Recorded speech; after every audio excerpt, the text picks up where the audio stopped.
What's up, guys? Sorry I haven't done an update in a very long time. Been really busy with a lot of other stuff, like this guy, which I'll post a video of that soon. And we got some new stickers, which check out the website. Our boys over at 970 Sticker Co. printed those out for us, and we got them up for sale on our website, along with some others coming in soon. If you follow us on Instagram, I got the car Sandblasted. And if you remember, this used to be a budget build, 15 grand budget.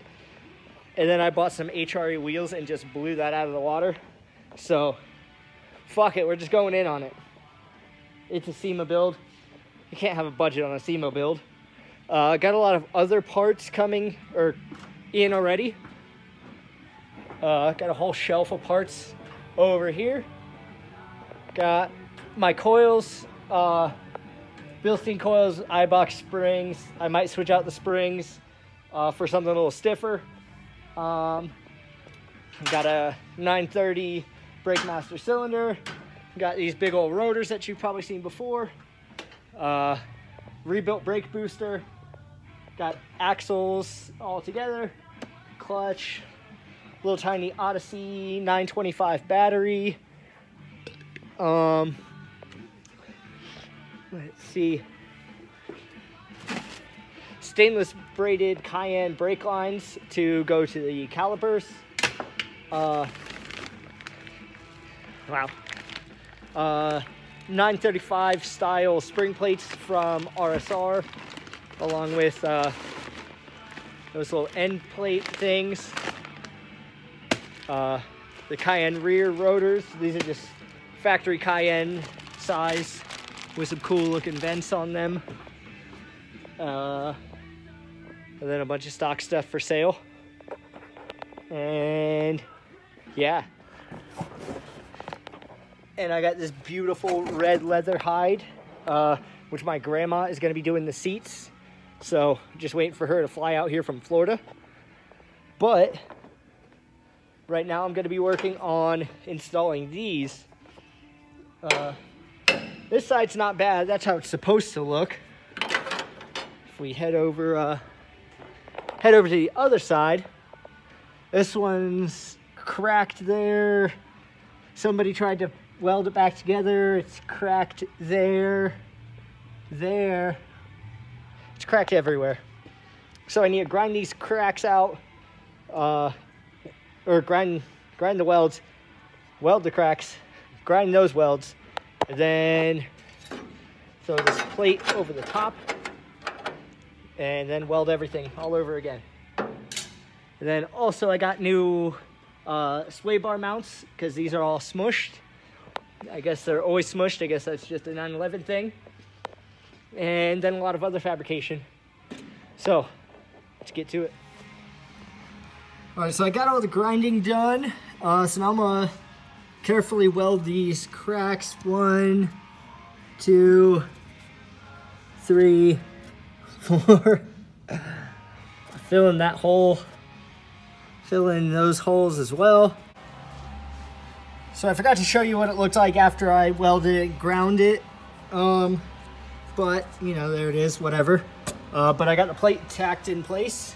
It fit up pretty nice. I just had to hammer it in a couple places. I just used a ball peen hammer and a little punch, and kind of knocked it in. You can see little dents there. No big deal.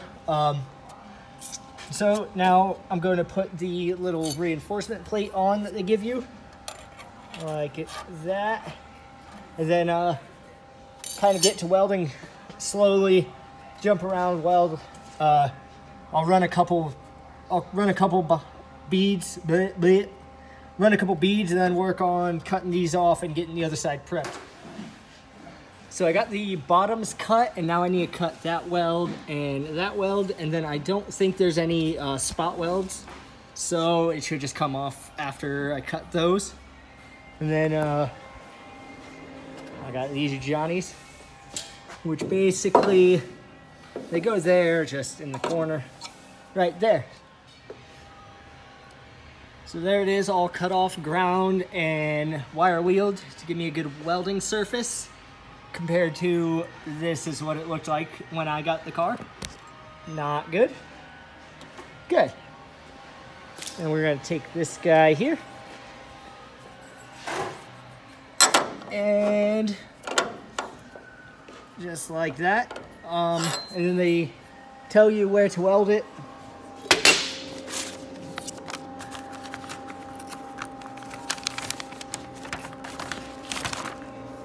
Just a couple stitch welds there and there, and she is good to go. So in between welding that stuff up there, I decided to come down here and separate my trans from the engine.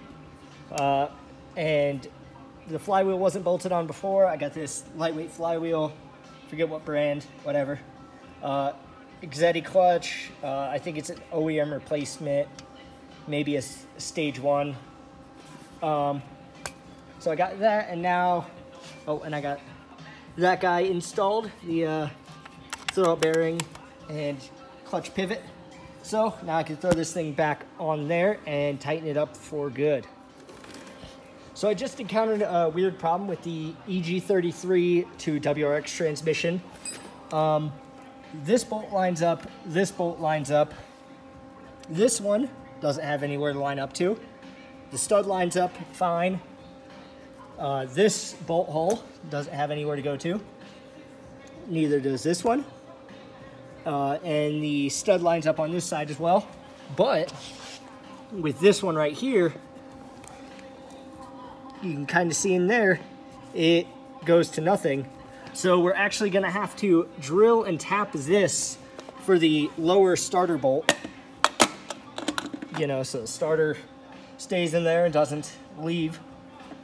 So I'm gonna drill and tap that up to the next size, which would be, this is a M10 by 125 for this one. So this one will likely be an M12 by 125, or doesn't really matter the thread pitch, but most likely an M12. I got this drilled and tapped. It came out to M12 by 125, and the hole is actually basically the right size. So you don't even need to drill it. You just need to tap it. Wherever my tap went. Yeah, just tap it, M12 by 125. The rest of them, missing bolts, is not a huge deal. Unless you're making a ton of power, then you might break your bell housing or something like that, but I'm not going to be doing anything cool like that. And here's what these guys look like welded in. I got a little pinhole in the weld right there. And then I welded there. Same thing over here. That weld's kind of ugly. Whatever, I might grind it, go over it. And then got that most of the way welded up. Got to just pull this thing off and just get all the places that I wasn't able to get to. All right, so in between welding that side, I decided to grab this Rebel S Racing spring plate that I was talking about earlier. Got it all mocked up. I got it in the high point because I'm planning on being a low boy. But it fits it nicely. I don't know how it's gonna adjust because I'm gonna make the camber boxes there, and I don't know where anything's gonna go. So it's just hanging out there for now. I just wanted to get an idea. I still might get this powder coated to match my other suspension components, which is more of a darker gray or silvery, yeah. But we'll see. I'll decide that eventually. But then I was working on a design for rear camber boxes, and basically what that does is it allows this trailing arm point to adjust from, you know, say there to about there. And it allows it to adjust, which essentially, let's see if I can, there you go. So it does that, which will give you positive camber. And when you're really low on a trailing arm setup like this, it tends to negative camber in. So then by raising that and increasing your positive, you're bringing it back closer to zero, and also fixing your suspension geometry and keeping that point roughly level with this point. These wheels keep blowing my mind. This is incredible. I'm so happy that I own these. It is so cool. I love everything that I'm doing right now. It's great. And I hope you guys enjoyed as well. I just ordered a tool, air belt sander, so I can undo all those spot welds, because there's like a million of them, and then replace this rusty thing, which is super rusted out, and I got a repop right here. So I think mine's cut like right here, so I'll do the same on this one. And I'm also gonna cut this entire chunk away. So I'll get to that sometime soon, along with fixing all of this. But that's it for tonight. It is 4:30 a.m. right now, and I should get some sleep, even though I'm not very tired. So I'll end this here, and we will get back at it tomorrow. So stay tuned.